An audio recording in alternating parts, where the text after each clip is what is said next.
This is my informative speech on Victor Hugo. When we were selecting our topics, I noticed Victor Hugo's name on the list, and I chose him because I got him confused with Victor Fleming, who was one of the directors of Gone with the Wind. But when I Googled him, I saw that he was actually the author of Les Miserables, which you guys have probably heard of because of the movie. And I remembered when I was 10 years old, I went on a field trip to see Les Miserables. And it was professional, the Broadway one. And so it was pretty cool. And I remember the story long before everybody started reading it in high school and before the movie came out. So I got interested in him. But I was unaware that it was a period piece actually written during the period. I did not know that he actually wrote it during the time that those things from the story were actually going on. But Victor Hugo was born on February 26, 1802. And he was the third son of Joseph Leopold Hugo and Sophie Trebuchet. And his father was a free-thinking Republican, and his mother was a Catholic royalist. He was born in the Comté-France region of France. His father was a high-ranking official in the army, so they moved a lot. During his childhood, he spent time in Brussels and in the Alps.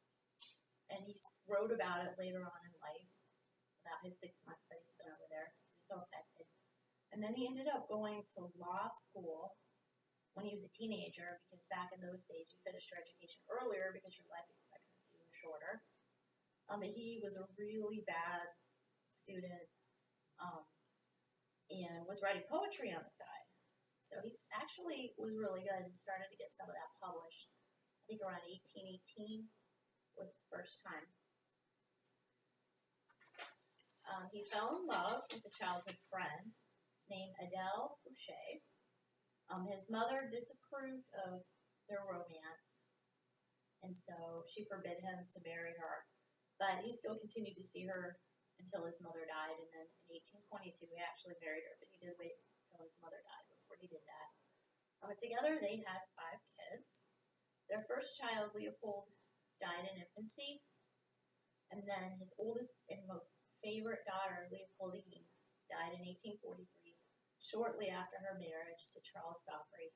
She drowned in the River Seine when the boat they were on capsized, and her skirts were so heavy that they weighed her down, and then her husband died after he jumped in and tried to rescue her. And Victor Hugo never got over this, and he wrote many, many poems about her. I was going to read one verse of one of the poems that he wrote about her. I'll read it in French and then I'll translate. It's Alors, vers la place sonnante envers ta vie, sans trouver ici passe doucement canceller. Je regarde toujours ce moment de ma vie, où il avait ouvert son aile et son lever. And translated, that is, alas, turning an envious eye toward the past, inconsolable by anything on earth, I keep looking at the moment of my life when I saw her open her wings and fly away. So, anyways, later on, in 1823, he did publish his first novel, Hans de Land.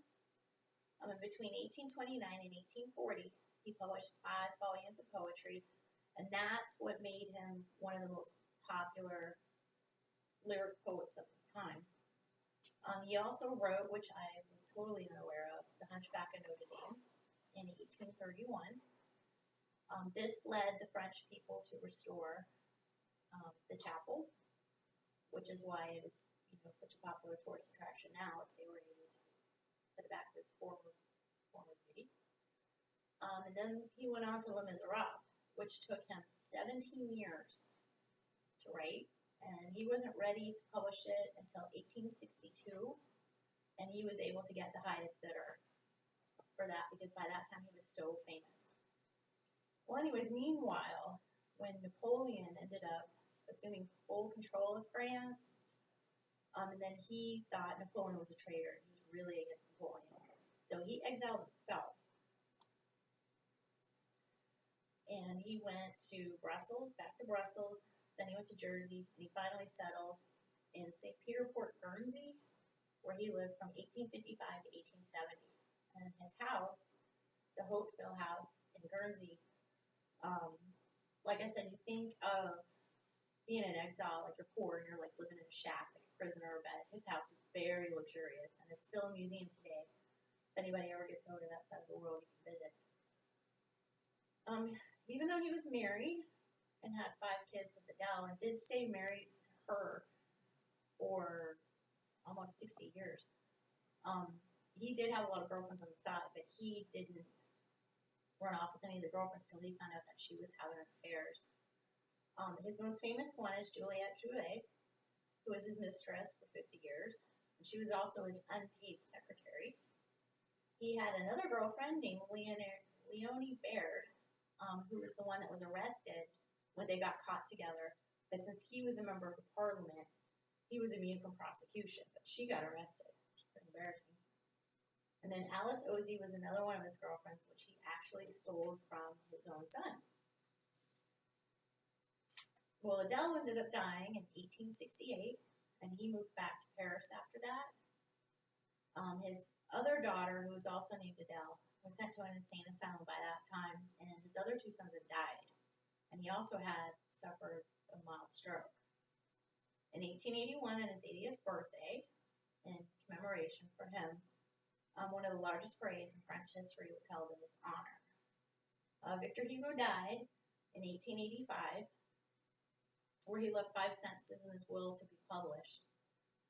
And those were basically saying that he did not want a big funeral. He wanted to be buried in a pauper's grave. And he was talking about that because of his passion for the poor people, which is what a lot of his writings are about. So in conclusion, there was one last thing I want to show you guys. And that was, I was reading some of his quotes, and everybody nowadays at the memes always tries to look for the quotes. But he wrote, "I met in the street a very poor young man who was in love. His hat was old, his coat was worn, and his cloak was out in the elbows. The water passed through his shoes, and the stars through his soul." And that puts a whole picture in your head, because you picture like a really poor, rundown guy, but he was in love. So the stars running through his soul, and you can see his face. He wrote that. That's all.